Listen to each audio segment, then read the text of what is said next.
No document in world history so changed the world for the better as did the Ten Commandments. No document in world history? And you said for the better? Keep calm. It seems legit.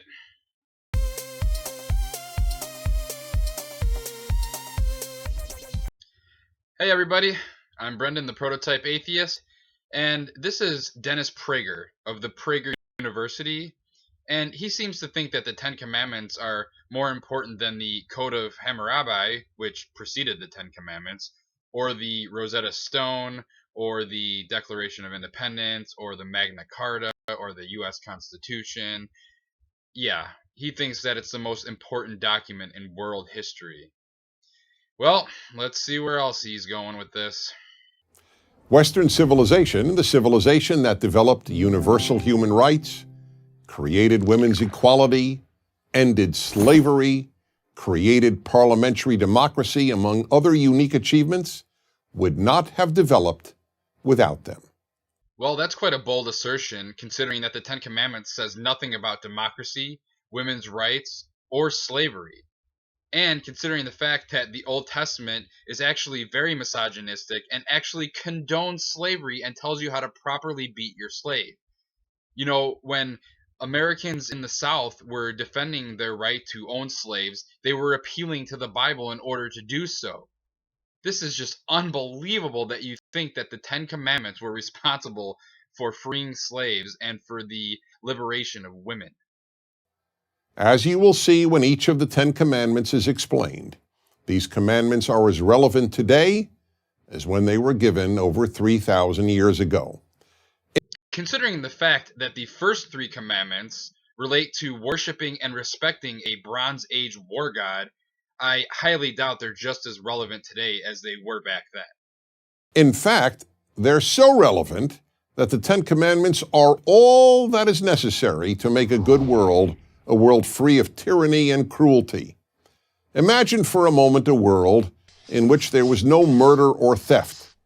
In such a world, there would be no need for armies or police or weapons.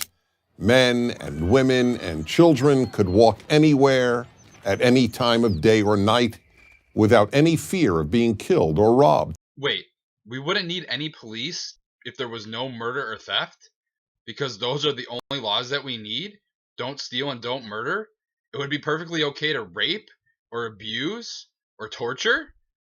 And we wouldn't need armies? Why exactly? Because I'm pretty sure that we'd still have conflicts, especially over things like natural resources and differing political ideologies, among other things. You know, if you want to imagine something, why don't you try imagining a world without religion, where people don't fight over Holy Land and other asinine things related to their imaginary friends in the sky, and which one is true, and which one exists, and which one doesn't. Imagine further a world in which no one coveted what belonged to their neighbor, a world in which children honored their mother and father and the family unit thrived, a world in which people obeyed the injunction not to lie. The recipe for a good world is all there in these 10 sublime commandments.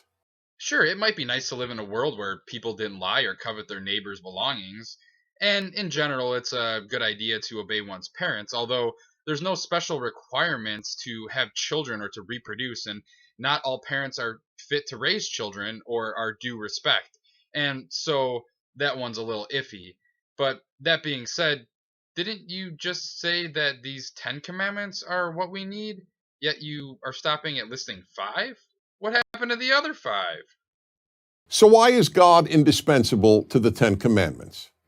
Because, to put it as directly as possible, if it isn't God who declares murder wrong, murder isn't wrong. And here's just more of the usual, you can't be moral without God claptrap that Christians often trot out. And no, I don't need to believe in a Bronze Age malevolent war god who condoned all sorts of atrocities in the Old Testament in order to know that murder is wrong. How do I know that murder is wrong? Because I have empathy.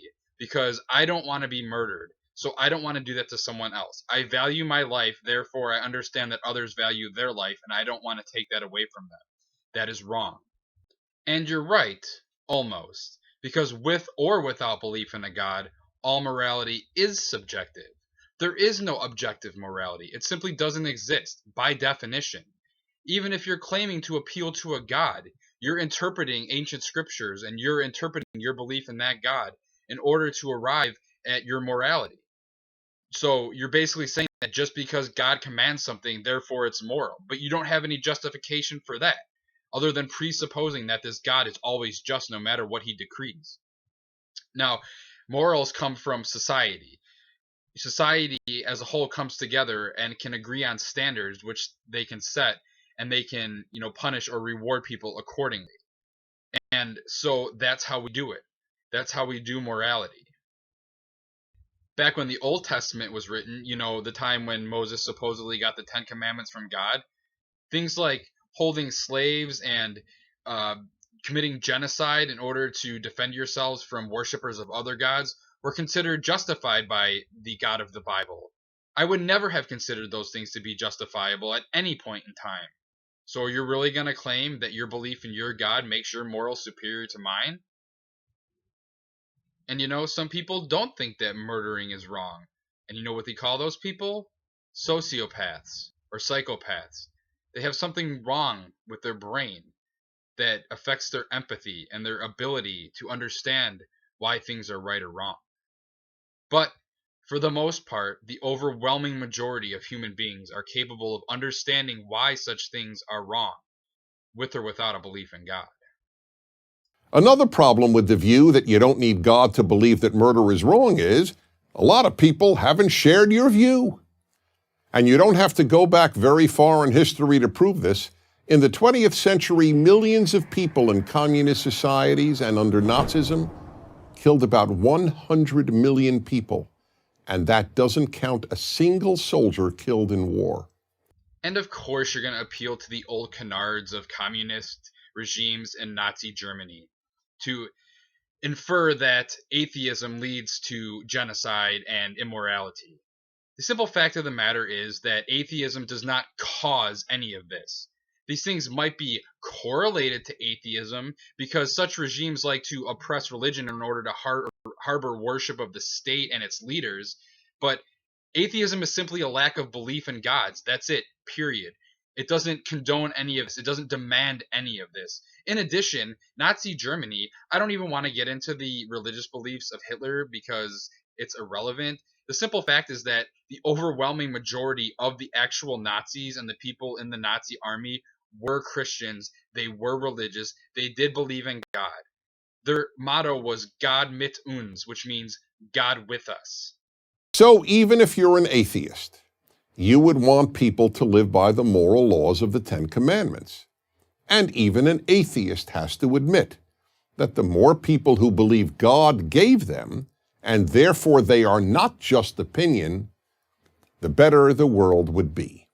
No, I don't agree that following the Ten Commandments creates a better society, because I think there's far better ways of arriving at an egalitarian society using modern secular values. There's no reason to believe that 3,000-year-old laws followed by a Middle Eastern tribe are superior to modern morality or standards or concepts or ideas. And that's not even to mention, you guys don't even ever use the proper Ten Commandments. Go ahead and reference Exodus 34 in the Bible, where is the only place it actually says the Ten Commandments. And it gives you commands to do random things like celebrate various feasts and to donate your first livestock and your first fruits to the Lord in a sacrifice. Oh, and be sure not to boil a kid in its mother's milk. So no, we don't want more people who believe in the Ten Commandments and who believe in the God of the Bible, because we understand that the God of the Bible doesn't exist. We understand that the Ten Commandments are not relevant today as they were 3,000 years ago. In 3,000 years, no one has ever come up with a better system than the God-based Ten Commandments for making a better world, and no one ever will. And that's just a load of bullshit. Because like I mentioned earlier, 3 of the 10 Commandments deal with worshiping and respecting a God. And yet there's no mention of don't rape or don't own other people as property. I feel that something like the United States Constitution and our continued efforts striving towards equality for all people is far more superior than the Ten Commandments. You know, Christians like Dennis Prager just love to point to Christianity as the cause for Western civilization, when in reality it's just more of a correlation. Just because some people 3,000 years ago had some decent ideas, that doesn't mean that they were decreed by the creator of the universe. In fact, when the founding fathers of the United States crafted the Constitution, they drew inspiration from many ancient and contemporary philosophers, and they rejected traditional dogma and religion.